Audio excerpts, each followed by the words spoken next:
අයිබෝවන් ඔබ සියලු දෙනාටම දවස සුබ වේවා ඔබට ජය වේවා. දින සැබෑවන බලාපොරොත්තු වන වාසනාවන්ත දිනයක් වේවා කියා ප්‍රාර්ථනා කරනවා.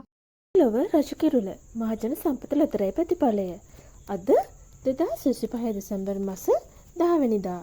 එනම් බදාදා මහජන සම්පත දිනු වාරය 6039. මේ දිනු වාරයේදී මහජන සම්පත ඔබට ගෙනෙන සුපිරි ජයමල්ල 3 කෝටි 5 ලක්ෂයකට වැඩි.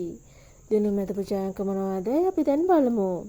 දිනමෙත පුජාංක වන්නේ පිළිවෙලින් ඉංග්‍රීසි අක්ෂරය H, ජයාංක වන්නේ 4 5 1 6 6 1. අද බදාදා දිනේදී වාසනාවන්ත ජයග්‍රාහකයන් රැසක් මහජන සම්පත මගින් ඔබට දායාද කරා. කෙසේ වෙතත් අද දිනේදී සුපිරි ජයමල්ල දිනා ගැනීමට නොහැකි වුවත් ජයමල්ලයාගේ වැඩි වී හෙට දිනේ ඔබ අතරපත් වේ. මෙවැනි ලොතරැයි ප්‍රතිඵල ඔබට දිනපතා ලේසියෙන් ලබා ගැනීමට අපගේ channel එක subscribe කර bell icon එක click කරන්න. එවිට අප අලුතෙන් වීඩියෝ එකක් නිකුත් කරන සෑම අවස්ථාවකදීම ඔබගේ YouTube home page එකට පැමිණේවි. ඔබට සුබ දවසක්. ජය වේවා.